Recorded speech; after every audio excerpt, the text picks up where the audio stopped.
Au début de l'histoire, nous rencontrons un homme nommé Ishiru Suzuki, qui travaillait comme programmeur jusqu'à ce qu'il soit transporté dans un jeu fantastique qu'il développait. Ce nouveau monde semblait être un mélange entre le jeu sur lequel il travaillait et d'autres projets en cours. Dans cet univers différent, le corps de Suzuki semblait plus jeune et plus agile, et il réalisa que son nom avait changé pour Sato. Il découvrit également qu'il possédait des pouvoirs magiques qu'il pouvait utiliser simplement par l'imagination. Peu après son arrivée dans ce monde, Sato rencontre de nombreuses surprises et situations difficiles alors qu'il tente de comprendre les lieux, de faire avancer la quête principale et de trouver un moyen de revenir à la réalité. À Tokyo, peu avant que tout cela n'arrive, Suzuki s'était précipité pour prendre le train de 8h33 afin d'éviter d'être en retard au travail. En montant à bord, il réalisa que le système ferroviaire était différent et comprit rapidement pourquoi, c'était dimanche, ce qui expliquait le décalage horaire. Malgré cela, il se rendit au travail et prit l'ascenseur avec des collègues. Apparemment, il était là pour résoudre les problèmes laissés par quelqu'un qui avait abandonné le projet en cours de route. Suzuki acceptait généralement ces situations avec calme,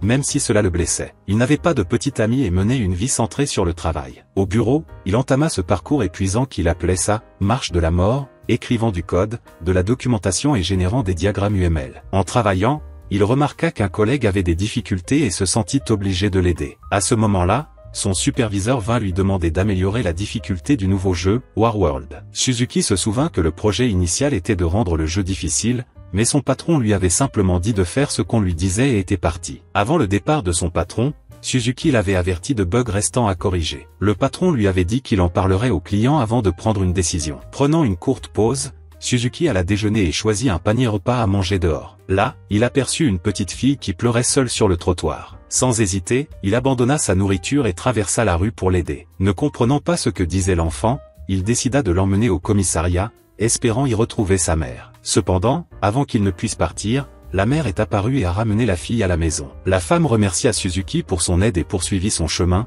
le laissant soulagé de ne pas avoir été mal compris. Il retourna au travail et, à la tombée de la nuit, avait finalisé les ajustements du jeu. Il testa le programme avec son propre compte de développeur. Un collègue, le dernier à quitter le bureau, passa par là en se plaignant de sa femme, furieuse qu'il ne soit pas rentré depuis 3 jours. Suzuki trouva ironique que quelqu'un puisse se disputer à ce sujet. Le collègue suggéra alors à Suzuki de se trouver une petite amie avant ses 40 ans. Suzuki l'ignora tout simplement et retourna au travail, jugeant ce genre de relation bien loin de sa réalité à l'époque. Insomniaque, il continua à travailler jusqu'au lendemain, se lavant le visage pour rester éveillé. Lorsqu'il eut enfin terminé son projet, il décida d'envoyer un email pour conclure la tâche et rentrer se reposer. Mais il fut interrompu par un autre collègue se plaignant d'un nouveau bug dans le jeu. Malgré sa fatigue, Suzuki accepta de corriger celui-ci. Peu après, son patron lui envoya un autre email pour lui demander de l'aide pour corriger un autre bug. Suzuki s'en occupa également, terminant le travail vers 3 heures du matin. Il rendit son rapport et s'allongea enfin par terre dans son bureau pour dormir. Soudain,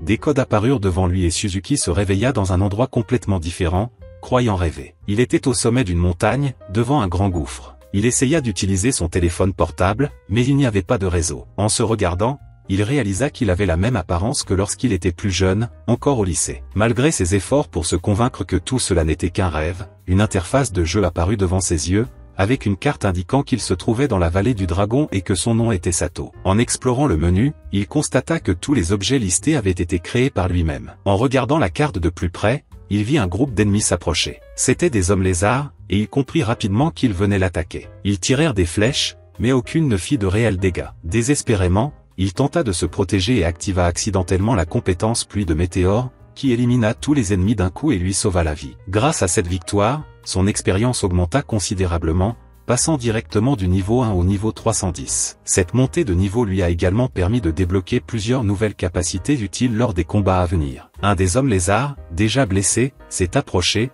lui a tendu une épée et a parlé dans une langue inconnue. Sato s'est emparé de l'arme et a continué le combat jusqu'à trouver un point faible et vaincre l'ennemi, ce qui lui a conféré une nouvelle capacité de lancer. Après cela, Sato a commencé à explorer le nouveau monde plus calmement et a décidé de vérifier le bouton de sortie, mais il a découvert qu'il n'y avait aucune issue. En examinant ses données, il a confirmé qu'il était bien au niveau 310. Sato examine la blessure qu'il avait subie plus tôt et constate qu'elle est maintenant complètement guérie. Il commence à relier les points et découvre que toutes ses capacités ont été augmentées au niveau maximum. Pour mieux comprendre ce qui s'est passé, il consulte les journaux de jeu, mais ne trouve rien de pertinent. Il décide alors de tester la capacité pluie de météores, précédemment utilisée contre les hommes lézards, et augmente son intensité juste pour voir le résultat. Avant qu'il ne réalise son erreur, la capacité détruit complètement la faille où il se trouvait. Sato court jusqu'au bord de l'espace et parvient à échapper à l'explosion en entrant dans une autre partie du jeu. Il désactive la capacité et invoque une bouteille d'eau infinie depuis son inventaire. Il fouille ensuite son sac et découvre qu'il est plutôt riche. Il trouve également des vêtements,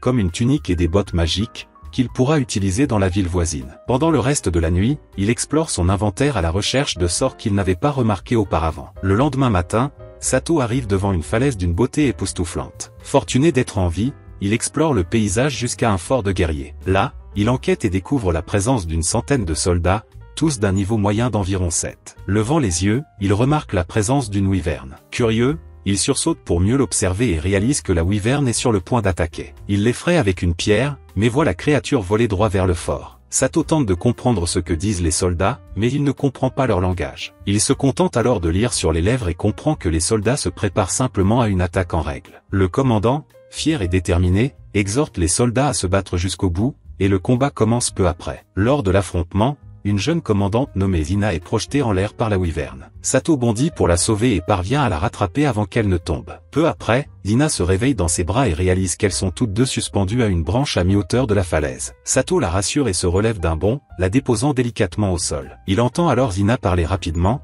comme nerveuse à l'idée de parler à quelqu'un qu'elle trouve attirant. Après l'avoir écouté, Sato se présente, ce qui la rend encore plus gênée. Malgré cela, elle révèle être une mage militaire sous les ordres du comte Salut, âgée de 17 ans, sans petit ami et ayant consacré les 2 dernières années à la vie militaire. Sato est mal à l'aise face à la situation, mais ils sont bientôt interrompus par Lilo, une imposante soldate, et son assistante. Pour éviter tout conflit, Sato se fait passer pour un marchand ambulant ayant perdu ses biens lors de l'impact de la météorite. Lilo, méfiante, lui demande pourquoi il n'a pas couru dans la direction opposée à l'attaque. Il ment alors, prétendant être allé se recueillir sur la tombe de son grand-père décédé. Ces mensonges continuent jusqu'à ce qu'il acquiert l'art de la tromperie et parvienne enfin à convaincre Lilo. Elle lui demande alors ses papiers de citoyenneté, mais il prétend les avoir également perdus. Lilo décide alors de l'emmener à Salut, où il pourra les récupérer. Soulagé, Sato les accompagne. En chemin, il aperçoit des gens dépecer le corps d'une wyvern et s'enquiert de l'incident. Zina et Lilo expliquent que les parties de la wyvern sont précieuses pour l'économie locale. La viande est comestible, la peau peut être transformée en vêtements et en armure, et les organes ont d'autres usages. Malgré cela,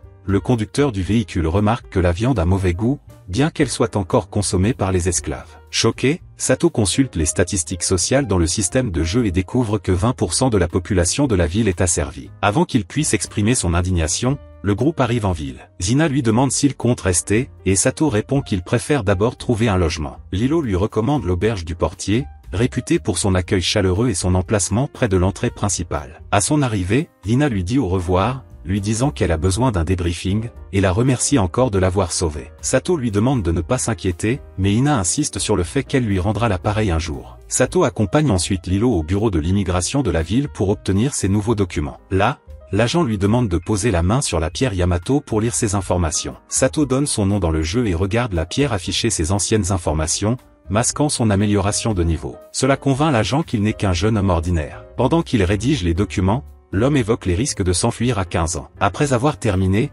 il lui remet son visa d'entrée, valable 10 jours, et l'avertit que s'il reste en ville avec un visa expiré, il risque d'être capturé par des soldats et réduit en esclavage. Sato la remercie et se dirige vers l'auberge recommandée. Déambulant dans les rues animées de la ville, il sourit en observant les environs. Cependant, il est interrompu lorsque sa main touche accidentellement le corps d'une jeune femme. Avant qu'il puisse réagir, elle l'entraîne dans l'auberge de sa mère. En chemin, Sato vérifie les informations de la jeune fille et découvre qu'elle n'a que 13 ans. Une fois sur place, elle le présente à sa mère, qui tient l'auberge. Sato est surpris par l'apparence de la femme, s'attendant à une personne plus robuste, mais la trouve très attirante. La jeune fille parle du nouveau client à sa mère et s'enquiert de ses bagages. Sato paie la chambre et s'enquiert du repas. L'aubergiste lui dit que la cuisine est déjà fermée, mais lui offre des tourtes aux pommes de terre qu'elle a préparées plus tôt, même si elles sont froides. La jeune femme, prénommée Martha, reste avec lui dans la salle à manger jusqu'à ce que sa mère l'envoie préparer la chambre. Pendant son absence, Sato interroge l'aubergiste sur les marchands effrayés dont Martha avait parlé plus tôt. La femme explique qu'il y a 70 ans, un seigneur démon est apparu dans la région, mais a été vaincu par un héros. Cela soulage Sato, qui s'estime chanceux de ne pas avoir été transporté dans ce monde à l'époque. L'aubergiste explique que même si le seigneur démon revient, ils seront en sécurité pendant un certain temps. Sato s'enquiert des dragons et explique que ce sont généralement des créatures paresseuses qui préfèrent dormir des décennies. Le dernier est apparu il y a 2 ans et n'a attaqué personne, tandis que le précédent a dévoré tout le bétail et détruit les récoltes. Actuellement, le principal problème de la ville, ce sont les wyverns, qui continuent d'attaquer sans relâche. À ce moment-là, quelqu'un interpelle l'aubergiste. Après son départ, Sato goûte les plats qu'elle lui a laissés et les apprécie énormément. Pendant qu'il mange, Martha revient discuter avec lui. Sato lui demande des nouvelles de la ville et où il peut se procurer des vêtements et des provisions. Martha lui indique quelques endroits et Sato lui demande de l'y accompagner. Peu après, alors qu'il se promène dans les rues de l'est de la ville, Sato aperçoit un marchand maltraitant des esclaves demi-humains simplement parce qu'il passe devant son étal. Sato intervient et arrête les esclaves. Il chasse le propriétaire de l'étal et aide les demi-humains à se relever. Une fois la situation réglée, Martha lui explique pourquoi tant d'habitants détestent les demi-humains. Selon elle, ces groupes attaquaient autrefois les agriculteurs et les marchands le long des routes commerciales, ce qui les amenait à être traités comme des objets jetables lors de leur capture. Ensuite, Martha montre à Sato un étal avec quelques articles qu'elle aimerait acheter. Sato, se montrant gentil, décide de tout lui acheter. Après la visite, il retourne à l'auberge et Sato remarque une étrange silhouette emmenée dans un chariot avec d'autres demi-humains. Ignorant la scène, il continue sa route vers l'auberge où il rencontre Uni, la jeune femme qui l'avait aidé à préparer la chambre. Il lui laisse un pourboire et monte dans sa chambre après s'être renseigné sur la salle de bain. Au dîner, Sato reçoit un repas simple composé d'hydromel dilué, de steak de sanglier, de soupe de légumes et d'accompagnement, tous recommandés par Martha. Il commence par goûter la soupe, puis le steak. À sa grande surprise, il trouve tout délicieux et le dévore. Satisfait, il refait le plat, finissant par manger plus qu'il n'aurait dû pour une seule nuit. En se couchant, il repense à tout ce qu'il a vécu jusqu'à présent et réalise que rien ne semble correspondre au jeu qu'il a connu. Pour la première fois, il commence à se dire que ce n'était peut-être pas un rêve, mais un monde nouveau et réel. Il se lève et examine les systèmes du jeu, mais rien ne le conclut. Finalement, il grimpe sur le toit, d'où il observe la ville et décide de quitter l'ancien monde pour embrasser le nouveau. Le lendemain matin, Martha réveille Sato et l'appelle pour rencontrer Zina, venue le voir. Sato s'habille et découvre que Zina est là pour lui faire visiter la ville en remerciement de l'avoir sauvée. Il remarque ses efforts pour lui faire plaisir et décide de l'accompagner. Zina commence la visite en lui achetant un bonbon appelé sérieux. Sato insiste pour payer, ce qui la déçoit, car elle voulait lui rendre l'appareil. Il la rassure en lui disant qu'ils devraient simplement profiter du moment ensemble. Sato goûte le bonbon et le savoure avec enthousiasme. Ils achètent ensuite d'autres encas, comme des brioches au miel et des ailes de chauve-souris frites au miso noir. Peu après, un garçon croise Zina et tache son chemisier blanc avec la sauce. Zina est profondément bouleversée, car le chemisier a été emprunté à sa mère. Sato cherche des endroits où il pourrait enlever la tache. Juste à ce moment, Gemana, une mage de niveau 5 spécialisée dans la magie quotidienne, apparaît et propose son aide. Malgré leurs doutes initiaux, ils acceptent. Sato les conduit dans une ruelle, où Gemana nettoie minutieusement le chemisier de Zina. Une fois ce problème résolu, la visite continue et Sato demande à Zina comment elle lance des sorts. Elle tente d'en réciter un, mais cela sonne très étrange. Sato rit et lui demande depuis combien de temps elle étudie la magie. Zina répond qu'elle s'entraîne depuis 3 ans et qu'elle a beaucoup appris, même si elle veut toujours apprendre à voler. Elle demande ensuite pourquoi Sato veut apprendre la magie, et il donne une réponse inhabituelle qui la fait rire et la rassure. Pour renforcer l'atmosphère légère, il lui dit qu'il aimerait sortir avec elle dans les airs, ce qui la motive encore plus à atteindre cet objectif. Ils continuent leur visite des stands et achètent de longs gants pour la mère de Martha. Puis ils se rendent au point culminant des remparts de la ville. De là, Sato aperçoit un moulin à vent et l'interroge. Zina explique que le moulin fonctionne comme un moulin à vent ordinaire, mais qu'il peut se transformer en batterie si la ville est attaquée par une wyvern. Sato est immédiatement intéressé, et il se dirige ensuite vers le temple Paléon. Au temple, Zina lui présente l'épée du héros légendaire, lui expliquant qu'elle ne révèle son véritable pouvoir que lorsqu'elle est maniée par un homme digne de ce nom. La princesse Orna, désormais nonne au temple, apparaît et lui en dit plus sur l'histoire de l'épée. Zina la présente comme la fille du comte, envoyée au temple pour servir. Orna sourit et complimente Zina sur ses goûts masculins, ce qui laisse la jeune femme assez embarrassée. Peu après, Orna est appelée chez un patient nommé Boral et lui dit au revoir. Zina et Sato se dirigent vers un autre quartier de la ville. Tandis que Zina discute avec un homme à proximité, Sato examine son inventaire et passe en revue tous les titres qu'il a reçus jusqu'à présent, réalisant qu'aucun d'entre eux ne comporte le nom de Hiro. Conscient de cela, il se concentre à nouveau sur la visite. Zina continue d'expliquer divers détails sur la ville, mentionnant que le seigneur démon a attaqué cet endroit il y a environ 66 ans, mais a été vaincu. Cela intrigue Sato, qui demande si le seigneur démon peut contrôler d'autres démons. Zina confirme que certains ont ce pouvoir, et que ce sont les plus dangereux. Alors qu'ils continuent leur marche, ils entendent du bruit non loin de là et décident d'aller voir. il découvre que le grand prêtre du temple de Zaikuan a rassemblé les habitants de son district pour inciter à la haine contre les demi-humains asservis amenés là le matin même. Profitant de la situation, le prêtre se mit à vendre des pierres ordinaires, prétendant qu'elles étaient divines, afin que les habitants puissent les lapider à mort. Aveuglés par la rage, les habitants achetèrent les pierres sans poser de questions. Zina, outré, se plaça entre les assaillants et les esclaves, exigeant qu'ils cessent. Sato la rejoignit et comprit rapidement que le gros prêtre n'était pas le véritable responsable des esclaves. Il consulta la carte et trouva le véritable maître, qui observait de loin, satisfait du chaos qu'il avait semé. Sato approfondit son enquête et identifia d'autres personnes impliquées dans le complot dans toute la ville. Pendant ce temps, le prêtre ordonna aux habitants d'attaquer Zina et les demi-humains. Sato commença alors à agir silencieusement, éliminant un à un les agitateurs à la tête de la foule. C'est alors qu'un prêtre du temple de Gorian rejoignit Zina et soutint son initiative visant à protéger les demi-humains. Sato parvint finalement à atteindre le maître des esclaves, Urs, et le terrassa. Il l'emmena ensuite au milieu de la foule et révéla le complot que lui et le prêtre cherchaient à fomenter. Le peuple comprit enfin ce qui se passait et retourna sa colère contre les véritables coupables. Cependant, Urs libéra le démon qui vivait en lui, permettant à la créature d'attaquer tout le monde. Zina demande à Sato de mettre les demi-humains en sécurité pendant qu'elle recherche des renforts. Sato tente de les convaincre de le suivre, mais les esclaves craignent de trahir leur maître, craignant d'être tués par les colliers magiques. Après une rapide vérification, Sato découvre qu'ils n'ont plus de maître, probablement parce qu'Urs est morte. Il brise alors les chaînes et les libère. Peu après, le démon crée un puissant sort de téléportation au sol, aspirant Sato. Zina, ses renforts et les demi-humains sont également emportés, tombant dans un labyrinthe à plusieurs niveaux. Sato se réveille peu après et entend la voix stridente du démon borgne, qui annonce à tous qu'ils doivent se battre pour atteindre la sortie. Conscient du défi qui l'attend, Sato décide de gagner d'abord la confiance des demi-humains. Il se présente et découvre que les trois s'appellent Chien, Chat et Lézard. Mal à l'aise avec ces noms, Sato décide de les renommer Pochi, Tama et Lisa. Ils acceptent les nouveaux noms, et il leur donne ensuite des vêtements propres et des médicaments pour qu'ils puissent se rétablir. Au début, ils hésitent à accepter son aide, pensant que ce serait un gaspillage de ressources,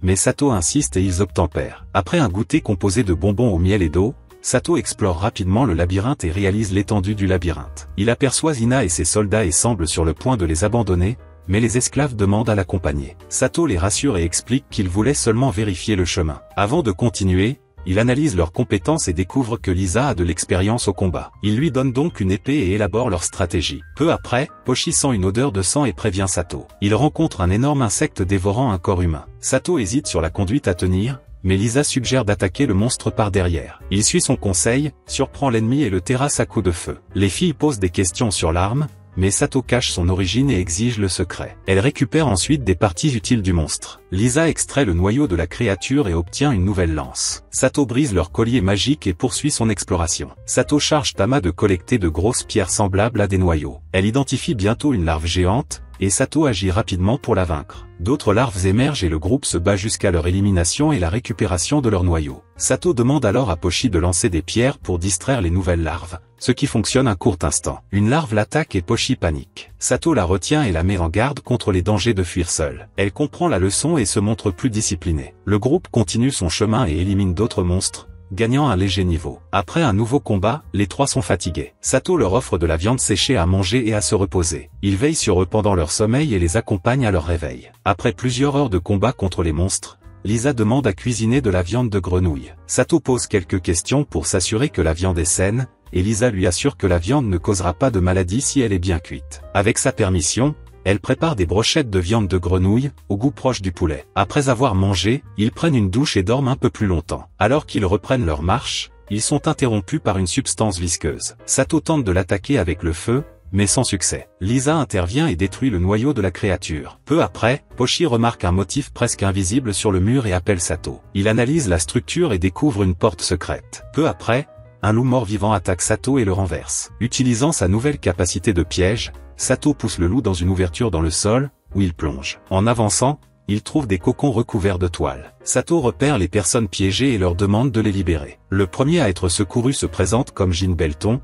issu d'une famille noble, et promet de les récompenser. Le deuxième est Nidoran, un marchand d'esclaves. Le dernier est un roturier qui avait maltraité Pochi lors de sa dernière visite à l'est de la ville. Même piégé, l'homme refuse l'aide de Pochi et exige même qu'elle lui remette son arme. Sato ignore complètement la requête et continue avec le groupe. Après avoir marché plus loin, il découvre un champ de bataille où des soldats combattent des slims. Sato donne des ordres aux filles, leur demandant d'attirer les slims et aux autres de détruire leur noyau. Au milieu du combat, le même roturier arrogant tente de vaincre un Slim seul, mais échoue lamentablement et est finalement sauvé par les demi-humains qu'il méprise. Humilié, il reste sans voix. Sato sauve Dina d'un Slim qui a failli la capturer. Lorsqu'il le retrouve, Dina le serre dans ses bras, soulagé de le voir sain et sauf. Sato explique comment vaincre un Slim et mentionne qu'il l'a appris d'un demi-humain. Dina ressent une légère jalousie, mais l'ignore et reste à ses côtés. Puis, Tama repère un autre mur suspect et prévient Sato, qui enquête et découvre un autre passage secret. Juste à ce moment, un groupe de soldats trouve un coffre au trésor. En l'ouvrant, le monstre borgne qui les emprisonnait apparaît et défie tout le monde de l'affronter. Les soldats se préparent au combat, mais le monstre utilise un sort d'illusion pour que tout le monde, sauf Sato, hallucine avec ses désirs. Sentant le danger, Sato assomme ses compagnons avant qu'ils ne puissent commettre une imprudence. Pendant que les autres soldats se battent, Jin Belton tente d'utiliser des sorts de feu contre l'ennemi, en vain. Sato décide de rejoindre le combat, mais est attiré dans un piège par une autre créature. Il parvient à se libérer et, face au monstre principal, invoque son épée sacrée et le détruit d'un seul coup. Après avoir vaincu le démon précédent, Sato se déguise avec une cape semblable à celle du héros et s'élève à nouveau pour affronter la nouvelle menace. Il trouve les autres combattants en train de lancer des sorts contre l'ennemi et les rejoint, utilisant tout ce qu'il a à sa disposition pour contribuer à l'offensive. Le démon, conscient d'être désavantagé, recourt à son dernier recours et invoque son maître, un démon de haut niveau aux pouvoirs immenses. Dans un acte désespéré, l'ennemi se laisse dévorer par cette créature plus puissante. Alors que tout le monde fuit le nouveau monstre, Sato décide de l'affronter seul. Au début du combat, il peine à manier correctement l'épée sacrée. Il tente d'en améliorer les attributs pour l'utiliser plus efficacement, mais en vain. Puis, il se souvient d'un message de Zina et décide de changer de stratégie. Après avoir raté une attaque de feu, il examine sa liste de titres et découvre qu'il détient le titre de « Tueur de Dieu ». Grâce à ce titre, il active le pouvoir de l'épée et parvient à vaincre le démon d'un seul coup décisif. Le combat terminé, Sato et les autres sont transportés à la surface, où ils rencontrent de nouveaux alliés. Sato adopte officiellement ses 3 compagnons demi-humains et les invite à se joindre à lui lors de sa prochaine rencontre. L'homme du commun, qui les avait auparavant méprisés, s'excuse enfin pour son comportement. Sato conduit ensuite le groupe à la tente de Nidoran pour recevoir leur récompense. Là, l'adoption de Lisa, Pochi et Tama est officiellement enregistrée. Nidoran remet également à Sato 2 autres membres du groupe, Lulu, une jeune fille timide, et Arisa, une jeune femme pleine d'entrain dont le comportement attire l'attention de Sato. Sato soupçonne qu'Arisa n'est peut-être pas originaire de ce monde. Pour le vérifier, il lui parle en japonais. Lulu ne comprend pas, mais Arisa réagit comme si elle comprenait, semant le doute sur ses origines. Sur le chemin du retour, le groupe discute. Arisa se présente comme une servante de 11 ans originaire du royaume perdu de Kuvork. Lulu, 14 ans, est également originaire de Kuvork et se dit prête à aider, malgré son apparence fragile. Sato les accueille et demande à Lisa, Pochi et Tama de se présenter. Après les présentations, le groupe se dirige vers la ville. Pendant le trajet, l'estomac de Lulu gargouille, signe que tout le monde a faim. Sato demande ce qu'ils aimeraient manger, et ils répondent tous qu'ils veulent de la viande, Lisa demandant spécifiquement de la volaille. Il leur demande quand ils ont mangé un bon repas pour la dernière fois, et ils racontent combien il était difficile de manger sous la garde de leurs anciens maîtres. Ému, Sato les emmène dans une taverne et leur offre un festin. En mangeant, Pochi et Tama se laissent emporter et finissent par se brûler la bouche avec la nourriture chaude. Sato choisit une soupe d'abats d'agneau aux légumes, qu'il apprécie énormément. Le restaurateur sert également des plats à base de foie, de cœur et d'intestins grillés, et tout le monde mange bien. Remarquant les vêtements usés de ses compagnons, Sato décide d'aller en acheter de nouveaux pour tout le monde. Il laisse les filles finir leur repas pendant qu'il fait les courses. Dehors, il trouve un étal vendant du poulet et en achète pour Lisa. Sur le chemin du retour, Sato rencontre des demi-humains abandonnés et leur offre de la nourriture. Il retourne ensuite à l'auberge avec de nouveaux vêtements pour le groupe, leur donnant ainsi un nouveau look. Au crépuscule, il demande à l'aubergiste de nouvelles chambres pour tout le monde, mais elle l'informe que l'auberge est pleine. Sato décide alors de dormir dehors, offrant aux filles un peu de repos. Il se rend vite compte que certains clients de l'auberge n'apprécient pas la présence des demi-humains. Arisa, percevant également cette hostilité, décide d'intervenir. Grâce à ses pouvoirs magiques, elle modifie la perception des personnes présentes et parvient à calmer le jeu, rendant la présence du groupe plus tolérante. Elle demande ensuite à l'aubergiste s'il y a une écurie à proximité, et la femme lui répond qu'en l'absence de chevaux, elles peuvent l'utiliser. Sato aménage un endroit confortable pour que tout le monde puisse dormir dans l'écurie et leur recommande d'être vigilantes et d'éviter de causer des ennuis. Les filles acceptent et promettent de bien se tenir. De retour dans sa chambre, Sato se prépare à aller se coucher. Avant de se reposer, il renforce les limites entre lui et ses nouvelles compagnes, leur faisant clairement comprendre qu'elles ne peuvent pas abuser de lui. Au départ, Arisa s'attendait à ce que Sato prenne l'initiative de lui parler, mais comme cela ne se produisait pas, elle décida de l'aborder seule. Au cours de la conversation,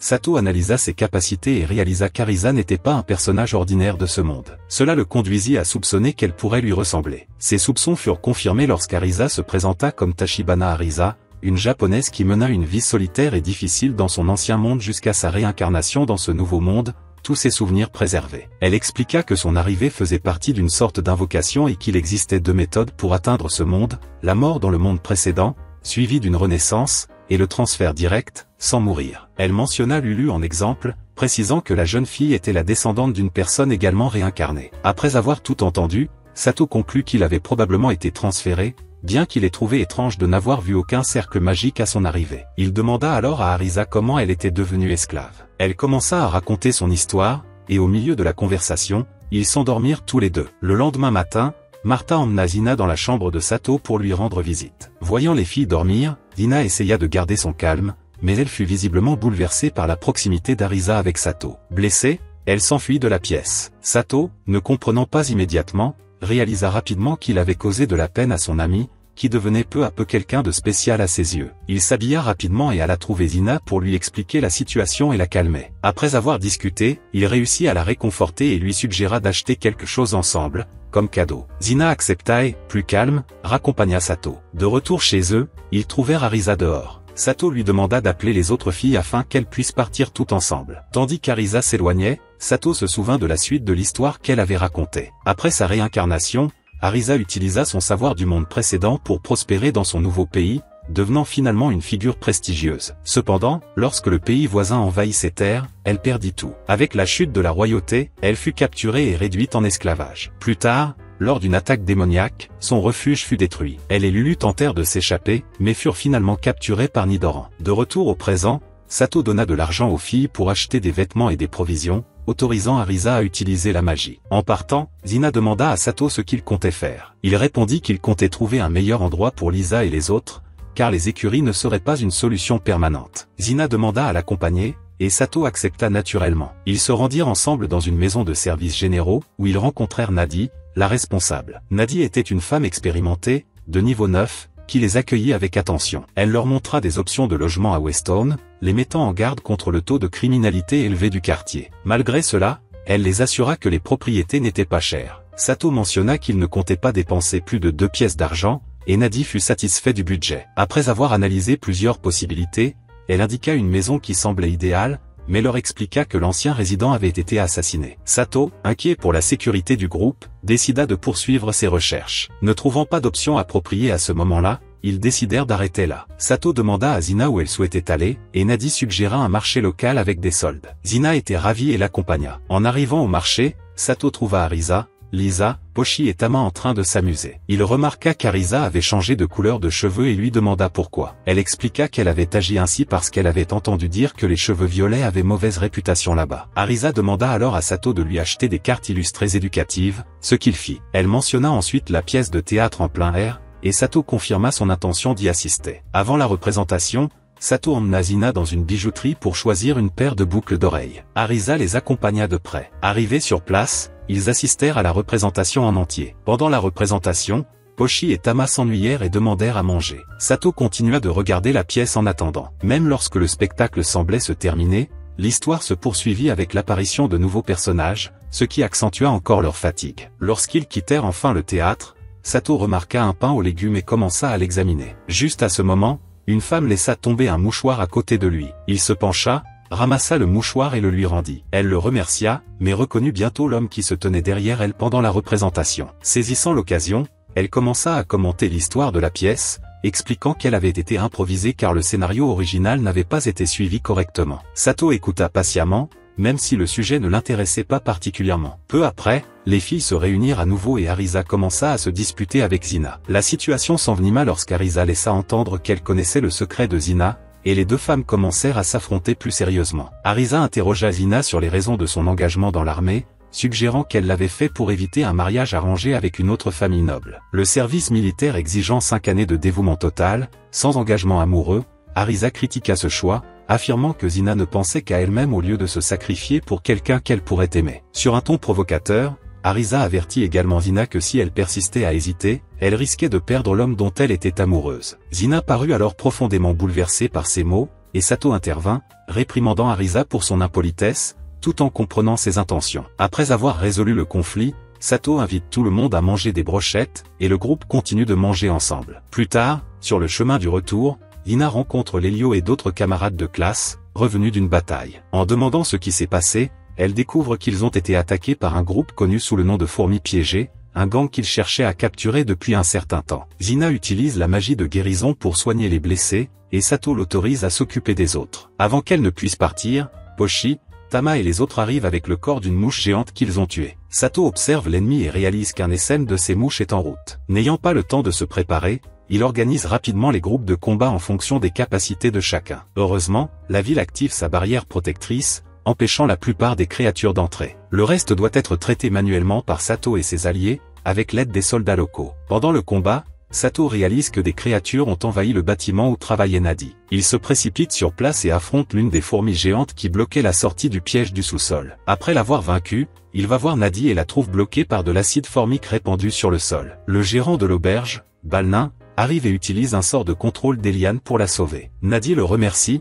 ainsi que Sato. Visiblement mal à l'aise en présence de Sato, Balnin tente de comprendre qui il est. En l'examinant, Sato découvre que le gérant est un elfe d'une lignée particulière. Nadi en profite pour lui expliquer la différence entre ce type d'elfe et les elfes plus communs. Après la bataille, Sato sort du bâtiment et trouve Lina et d'autres soldats en train de brûler les restes des créatures vaincues. À sa vue, Lina court le serrer dans ses bras, mais trébuche et manque de tomber. Reprise, elle l'informe qu'elle continuera avec la troupe pour protéger les villages voisins. Sato appuie sa décision et la laisse partir. Peu après, un garde apparaît avec Lisa et interroge Sato sur les noyaux de monstres qu'il aurait vendus au gouvernement. Sato montre les reçus prouvant qu'ils sont les véritables propriétaires des objets, provoquant le départ honteux du garde. Ce soir-là, tout le monde dîne à l'auberge. Le propriétaire les remercie de leur aide pour combattre les monstres. Pendant que les autres savourent leur repas, Sato part discrètement à la recherche d'une pharmacie. En chemin, il rencontre des personnes qu'il a sauvées dans le labyrinthe, qui le conduisent à une bonne taverne. Au cours de la promenade, une plume de hibou sombre lui tombe dans la main. Pensant que ses compagnons apprécieraient l'objet,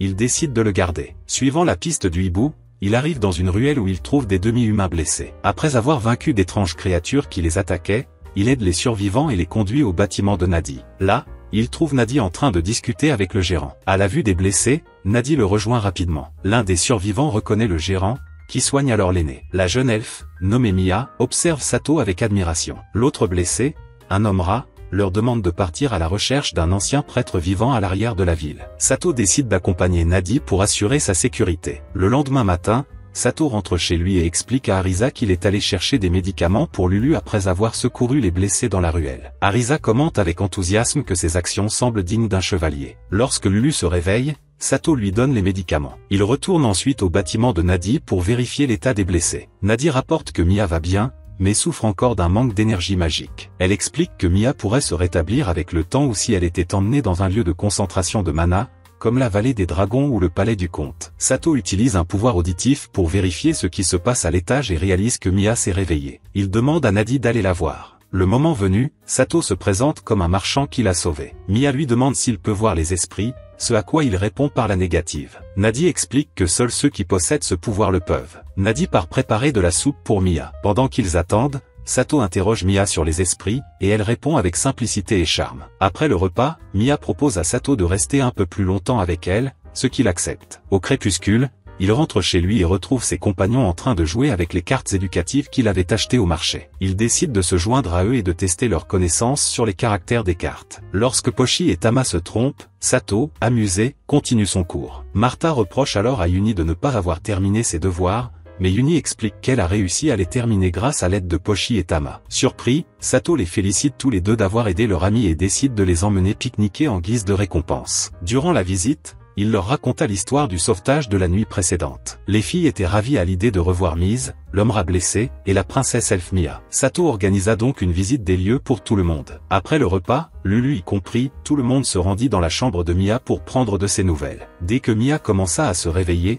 la douceur de son expression enchanta tout le monde, qui se rassembla autour de son lit pour l'accueillir. Sato leur demanda de bien vouloir traiter la princesse pendant qu'il s'occupait d'autre chose. Pendant ce temps, Lulu servit du thé à Nadi, essayant de la calmer. Sato les rejoignit peu après et discuta avec Nadi de son métier de marchand. Au cours de la conversation, Nadi lui proposa d'acheter un chariot spécial que le gérant comptait vendre avant de prendre sa retraite. Sato fit remarquer qu'il avait à peine le temps de monter en calèche, et encore moins en charrette, mais Lulu l'encouragea à accepter et à apprendre à conduire plus tard. Sato, sans demander le prix, décida de l'acheter sur un coup de tête. Lorsqu'il découvrit que cela coûtait 18 pièces d'or, il n'hésita pas et paya avec un grand sac de pièces. Plus tard, il partit avec les filles en forêt pour s'entraîner au camping. Sato les accompagnait et participait aux activités, aidant à préparer le feu de camp et à cueillir des fruits et des plantes pour le dîner. Lorsque la bouilloire siffla, les enfants, confus, appelèrent Sato. Il en profita pour leur apprendre ce que signifiait bouillir, mais Arisa l'interrompit, disant que c'était trop compliqué pour eux. Arisa reprit alors l'explication, et les petits comprirent plus facilement. Pendant qu'ils jouaient,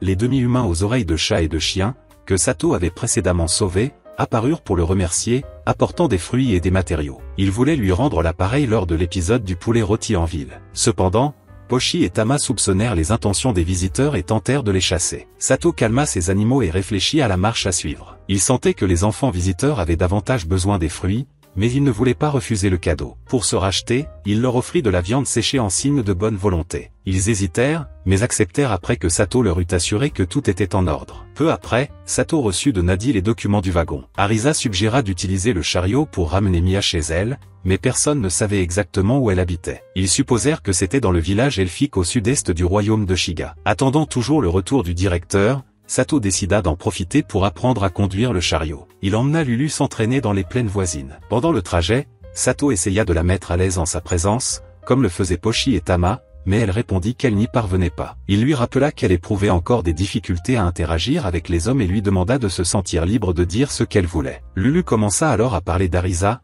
mais s'emporta tellement que Sato dut lui rappeler la leçon. En quelques heures, ils étaient tous deux compétents en conduite. À un moment donné, Sato eut une étrange impression. Un chariot passa et il remarqua une chouette perchée dans un arbre voisin, qui vola bientôt vers le chariot. Bien que cela lui parût étrange, il l'ignora et retourna en ville avec Lulu. De retour dehors, il retrouva Mia et lui demanda de ses nouvelles. Le gérant avait acheté des potions spéciales pour l'aider à se rétablir, et elle semblait maintenant aller mieux. Arisa suggéra qu'il fête ça. Sato demanda ce que Mia voulait, et elle répondit qu'elle voulait les brioches au miel. Arisa expliqua que Mia en avait eu très envie après avoir entendu Pochi et Tama en parler. Sato soupira et les autorisa à aller chercher les friandises. Peu après, Sato revit la chouette aux yeux rouges. Il courut à l'intérieur et découvrit que Mise, l'homme rat au visage rouge, s'était réveillé. Dans la pièce, le gérant était avec lui, et Mise le remercia d'avoir été sauvé. Sato dit qu'il n'y avait pas lieu de remercier, mais lui demanda de dire la vérité sur ce qui était arrivé à Mia. Mise expliqua que Mia avait été capturée par des magiciens de son village et retenue prisonnière, mais qu'elle avait réussi à s'échapper et à le rejoindre. Après cela, ils partirent tous deux à la recherche du gérant. Les fourmis volantes qui avaient attaqué la ville avaient été envoyées par ces magiciens, et Mia se cachait depuis. Sato envisagea d'interroger le directeur sur ses liens avec Mia, mais décida de respecter sa vie privée. Il lui demanda alors s'il était possible de raccompagner Mia chez elle. À ce moment-là, Pochi et Tama se mirent à crier dehors, et Sato courut voir ce qui se passait. À son arrivée, il vit le ciel couvert de tonnerre et d'éclairs, ce qui effraya les enfants. Il les rassembla tous et tenta de les rassurer, leur disant que la pluie était une bénédiction. Soudain, la chouette apparut dans la pièce. Sato l'observa attentivement et vit la créature se transformer en l'un des mages qui poursuivaient Mia. Sato et les autres se préparèrent à la matérialisation de l'ennemi. Mise fut la première à attaquer, mais fut immobilisée par la magie psychique lancée par Arisa. Sato comprit le type de magie utilisée et activa sa résistance magique pour mieux comprendre qui était l'ennemi. Le mage se présenta comme Zen, niveau 41, et Sato réalisa qu'il avait déjà entendu ce nom. Il se souvint alors que Zen avait joué le héros dans une vieille pièce qu'il avait vue. Sato se présenta comme un simple marchand et dit être là par hasard. Zen sembla le croire et l'épargna même, mais le prévint de ne rien tenter. Sato, cependant, affirma que Mia était sous sa protection et demanda à Zen de partir. Zen, offensé par ces mots, décida de l'affronter. Sato lança une attaque, mais Zen le maîtrisa avec des tentacules magiques et menaça de le vaincre. Arisa tenta de l'aider, mais Mise intervint, distrayant Zen et libérant Sato. Sato se précipita immédiatement au secours de Mise, immobilisé par un fouet d'ombre, et brisa le sort d'un coup magique. Surpris par la résistance de Sato, Zen se prépara à combattre avec acharnement. Comprenant ce qui allait se passer, Mia supplia tout le monde de la laisser et de laisser le mage la prendre, mais Sato refusa. Il remarqua Arisa concentrée sur un sort et décida de gagner du temps, essayant de convaincre Zen de révéler sa véritable identité. Sato découvrit alors que Zen était un roi mort-vivant de niveau 41. Tout en distrayant l'ennemi avec des discours sur ses titres et ses actes héroïques, Arisa termina de préparer son attaque et déchaîna sa magie sur Zen, lui infligeant des dégâts. Zen félicita Arisa pour sa puissance et, remarquant la couleur de ses cheveux, réalisa qu'elle était réincarnée. Après une brève conversation avec Sato, Zen utilisa son fouet d'ombre pour capturer Mia et ouvrit un portail dans le sol, disparaissant dans une autre dimension. Sato demanda à Lisa et Lulu d'aller chercher des soins médicaux pour les blessés et de retrouver Xena ou l'ancien prêtre pour les soigner. Sato franchit alors le portail avant qu'il ne se referme, déterminé à sauver Mia. Immergé dans une obscurité liquide, il perdit rapidement ses forces. Il tenta de trouver quelque chose d'utile dans son inventaire, mais en vain. Furieux, il hurla en pénétrant dans la dimension de Zen. Le sorcier, surpris par la présence de Sato, lui demanda comment il avait réussi à résister à la magie et à arriver là sans passer un test. Sato expliqua qu'il possédait une amulette de lumière qui annulait les sorts contre lui, mais Zen ne le crut pas, affirmant que seuls ceux dotés d'une magie spéciale pouvaient l'affronter. Malgré cela, Sato décida de poursuivre Mia. Zen le transporta vers un autre lieu, qu'il appela le berceau. Le nouvel environnement était étrange, mais rappelait la région de Sirius. Sato examina rapidement les lieux et suivit un pont de pierre. En chemin, il rencontra des guêpes géantes, qu'il vainquit avec son arme. En trouvant une grande porte,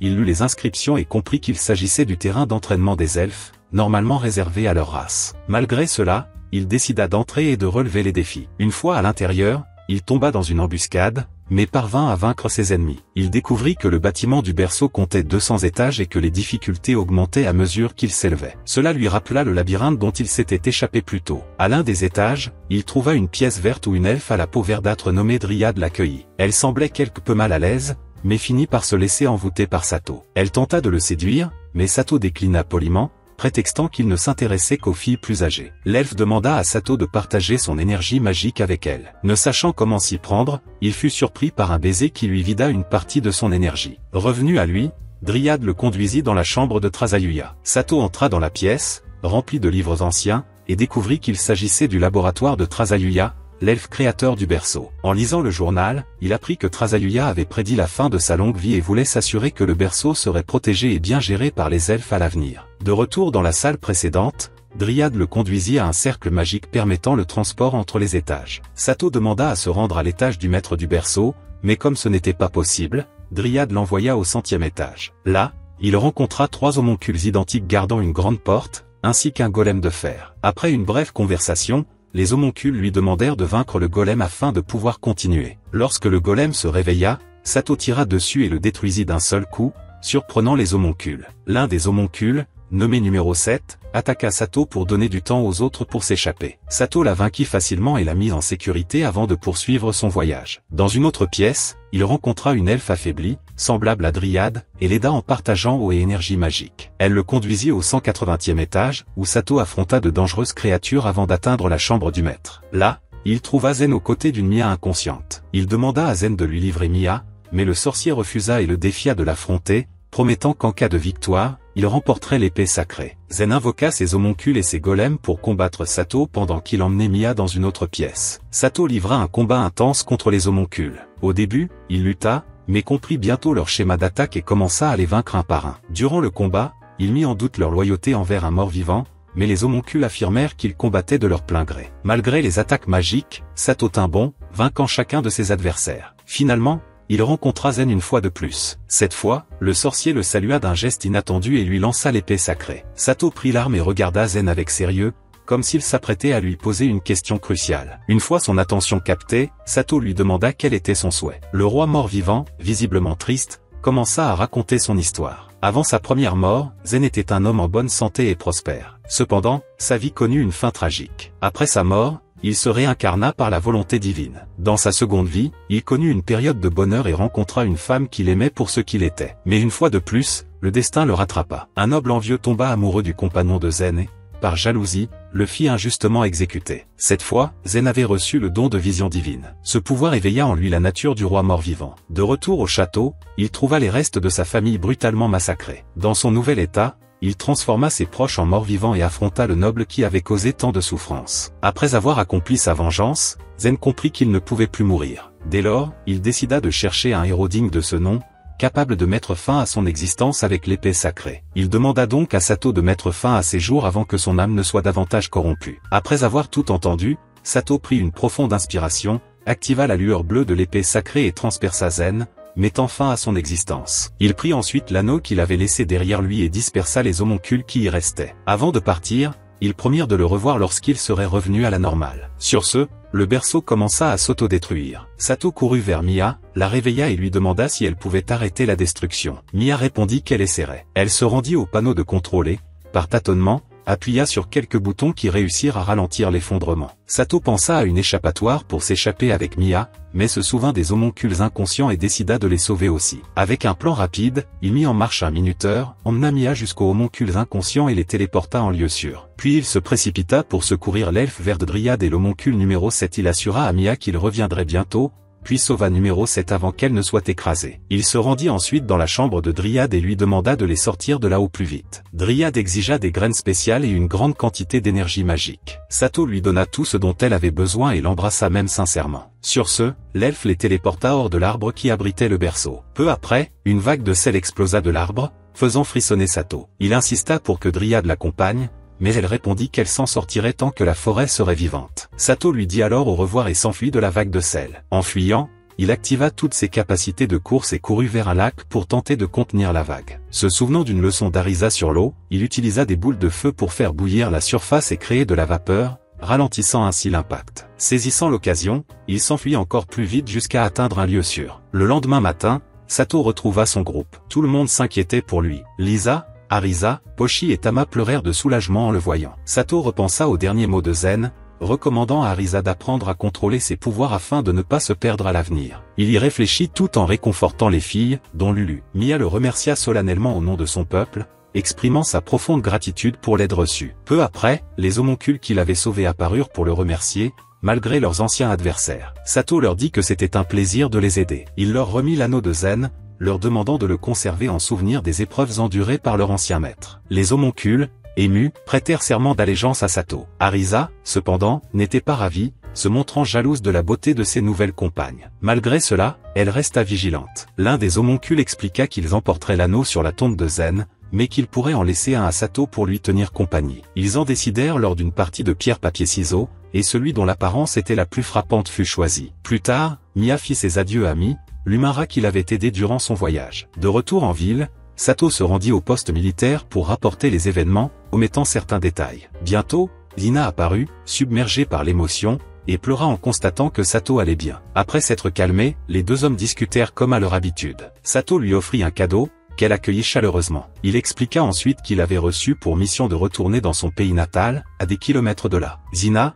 surprise, lui demanda s'il comptait revenir. Sato promit de revenir et de partager toutes les histoires de son voyage. Ils scellèrent cette promesse d'un simple geste de leurs petits doigts. Une fois tout prêt, le groupe commença à se préparer pour le long voyage. Yuni offrit des cadeaux à Tama et Pochi et leur demanda de les utiliser à bon escient. Alors qu'ils s'apprêtaient à quitter la ville, Lina apparut sur son cheval et demanda à Sato d'attendre le printemps pour se joindre à l'aventure. Sato lui fit un adieu affectueux. Arisa ramena son maître dans la voiture et lui dit qu'il n'avait pas à s'inquiéter autant pour Zina, car il les avait tous à ses côtés. L'homoncule qui l'accompagnait le serra contre lui, lui permettant de poser sa tête sur sa poitrine, essayant de le calmer pendant qu'il reprenait ses esprits. Après plusieurs heures de voyage, Sato et son groupe décidèrent de s'arrêter pour un déjeuner copieux. Ils se servirent de la viande accompagnée de légumes et de garnitures variées, et remercièrent le créateur avant de manger. Sato goûta le repas et félicita Lulu, Lisa et Nana pour leur excellent travail, surtout compte tenu du peu de temps dont elles disposaient pour le préparer. En mangeant, Sato remarqua que Mia hésitait à toucher la viande. Il lui demanda pourquoi, et Mia expliqua que,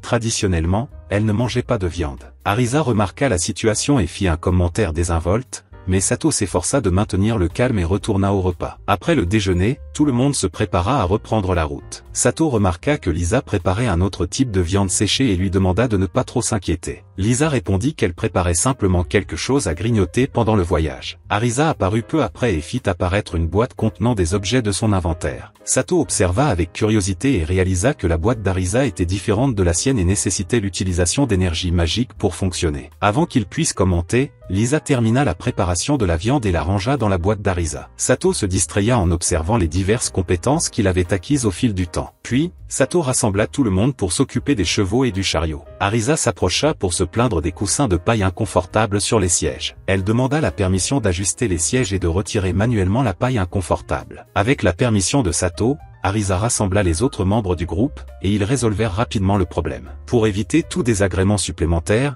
Sato prit une peau de chèvre dans son inventaire et tenta de la coudre sur les sièges. Cependant, sa couture était médiocre. Arisa l'aida, le laissant vaquer à d'autres tâches. Peu après, Sato créa un petit canard en caoutchouc, qui plut à Nana, et confectionna également des peluches pour toutes les filles avant de poursuivre leur voyage vers la ville natale de Mia. Lors d'un autre arrêt, Sato observa Tama et Pochi jouer comme des sœurs. Il remarqua que Mia semblait triste et décida de lui remonter le moral en l'encourageant à passer plus de temps dehors. Sato appela donc les enfants et leur confia la tâche de chercher des objets intéressants parmi les rochers environnants. Arisa se joignit à la fête. Pendant ce temps, Sato, resté en arrière, entendit Mia jouer une mélodie avec une feuille, comme s'il s'agissait d'une flûte naturelle. Il s'approcha et la félicita. Nana la traita de princesse et lui demanda d'apprendre à jouer de la même manière, mais Mia, mal à l'aise avec ce titre, corrigea Nana, qui s'excusa plus tard. Bientôt, tout le monde attrapa des feuilles pour essayer de siffler. Sato essaya aussi, mais sans succès, ce qui laissa le groupe dans une humeur mélancolique. Les filles, cependant,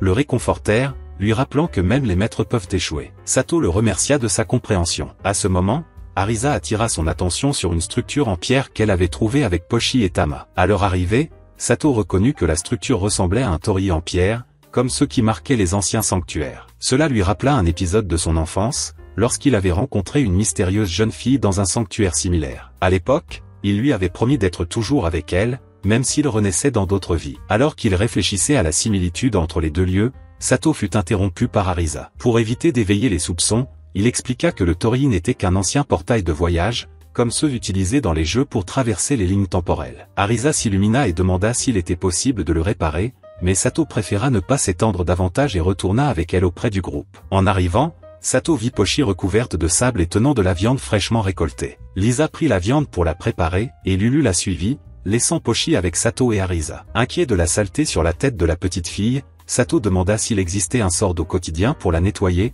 mais Arisa répondit que non. Peu après, Tama apparut avec un autre animal, mais celui-ci s'échappa. Attristé, Tama s'excusa d'avoir laissé échapper la proie. Sato la consola, lui disant que la situation était hors de son contrôle. La faim menaçante, Arisa distribua des pommes de terre au four à tout le monde. Après le déjeuner, le groupe campa sur place et, à l'aube, reprit sa route. En chemin, Sato consulta sa bibliothèque virtuelle et trouva des ouvrages sur la création de sorts du quotidien, notamment des sorts de purification. Il lut attentivement les méthodes d'enchantement et commença à superposer des formules pour développer quelque chose de nouveau et d'utile. Ce faisant, il toucha accidentellement Nana, ce qui agaça Arisa et Mia. Elles le réprimandèrent toutes deux, et Sato s'excusa, expliquant qu'il était simplement distrait par ses études de magie. Arisa lui demanda alors s'il était chercheur, mais Sato changea de sujet et regarda Mia, imaginant qu'elle pourrait apprendre les nouveaux sorts. Mia comprit son intention et promit de travailler dur. Tandis qu'ils avançaient, Sato remarqua des notifications dans sa vision et comprit qu'ils approchaient du territoire des Ragaru. Il demanda à Lulu d'arrêter le chariot pour enquêter. Une fois débarqué, Mia retrouva ses vassaux, sur le point d'être réduits en esclavage. Le groupe décida d'y passer la nuit. L'un des Ragaru le remercia pour son aide, et Sato les autorisa à poursuivre leur travail. Il partit ensuite chasser le cerf avec ses compagnons, parvenant à capturer un animal assez gros pour nourrir tout le monde cette nuit-là. Sato demanda à Mia d'utiliser le sortilège de la bulle de savon pour laver le groupe, et elle obéit. Une fois tout le monde propre, ils savourèrent le dîner. Ce soir-là, pendant que les filles dormaient, Sato continua d'étudier la magie et d'expérimenter l'alchimie, faisant bouillir de l'eau salée et analysant les objets obtenus au berceau. Il conclut finalement que son système de stockage était constant et ne variait pas au fil du temps. Le lendemain matin, ils réchauffèrent le ragoût de la veille et mangèrent un copieux petit déjeuner. Ils poursuivirent leur voyage jusqu'à la tombe des Omra qui avaient protégé Mia. Elle descendit du chariot et rejoignit les autres pour rendre hommage à ceux qui avaient donné leur vie pour elle. Lorsqu'elle eut terminé, Mi tendit la cloche silencieuse de Sato Bolnin et lui dit au revoir, tandis que le groupe continuait sa route à la recherche d'un nouveau foyer pour Mia. Après un long voyage, Sato et ses compagnons s'arrêtèrent dans une taverne d'un village voisin. Là, il commanda de la liqueur de lait de brebis et un ragoût de bœuf et de haricots. Il remercia la serveuse pour son service et la congédia. Peu après, il entendit deux hommes ivres parler fort et leur demanda de se calmer. Ce soir-là, Sato fit preuve de générosité en payant les verres de chacun. La taverne était remplie de joie et beaucoup portèrent un toast à sa mémoire. Après le repas, le même serviteur revint et le conduisit dans une pièce privée à l'étage. Cette nuit-là, Sato eut une liaison avec une femme et finit par s'entendre à merveille. Le lendemain matin, Arisa et les autres filles découvrirent ce qui s'était passé et exprimèrent un profond mécontentement, accusant Sato de les avoir trahis. Sato garda le silence face à la tension et décida de quitter discrètement le village. En chemin, Sato croisa un homme maltraitant un voyageur et sa femme. La situation lui semblait familière, mais il ne reconnut l'agresseur que lorsque Lisa lui rappela qu'il s'agissait du même garde Saryu qui avait tenté de voler leur noyau de fourmis volantes. Comprenant la situation, Sato intervint et offrit une potion magique de guérison à l'homme blessé, Shamusa, qui s'était blessé à l'épaule en défendant sa femme. Le couple fut très reconnaissant de l'aide inattendue d'une personne d'apparence noble. Par la suite, Arisa le réprimanda pour avoir utilisé sans contrôle des potions magiques rares, et Sato promit d'apprendre l'alchimie pour en fabriquer lui-même. Plus tard,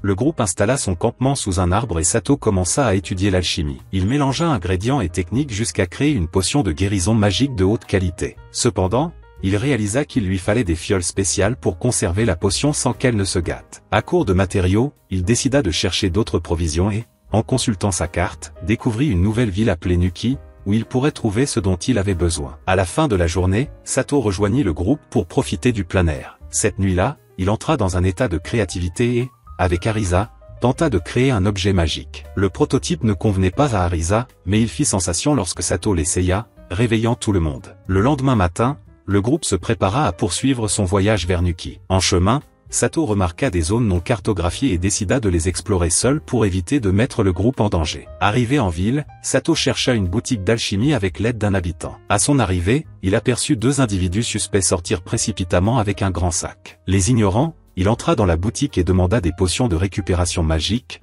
mais la propriétaire l'informa qu'elle n'en pouvait vendre que 3 et qu'il n'y avait aucune réduction. Lorsqu'il demanda une carte complète de la ville, elle exigea 3 noyaux de 3e niveau en échange, bien que ce soit illégal. Lorsqu'il s'enquit des fioles, la propriétaire révéla que tout le stock avait été acheté plus tôt. Sato se méfia des hommes qu'il vit partir et décida de suivre le conseil de la propriétaire et de chercher directement dans les poteries locales. Sato renvoya Lisa au camp et attendit la tombée de la nuit pour mettre son plan à exécution. Une fois les parchemins achetés, il les activa tous les 4 simultanément et continua à travers les zones inconnues de la forêt. Il avança prudemment jusqu'à franchir une barrière magique. De l'autre côté, la carte se révéla entièrement, et Sato fut surpris par des golems guerriers menés par une jeune sorcière. L'apprenti attaqua de toutes ses forces, mais Sato parvint à se défendre et tenta de la raisonner. Peu après, la véritable sorcière de la forêt des illusions apparut, s'excusa du comportement de l'apprenti et conduisit Sato à sa résidence. Au cours de la conversation, la sorcière témoigna un profond respect à Sato en reconnaissant la cloche silencieuse de Bolnin,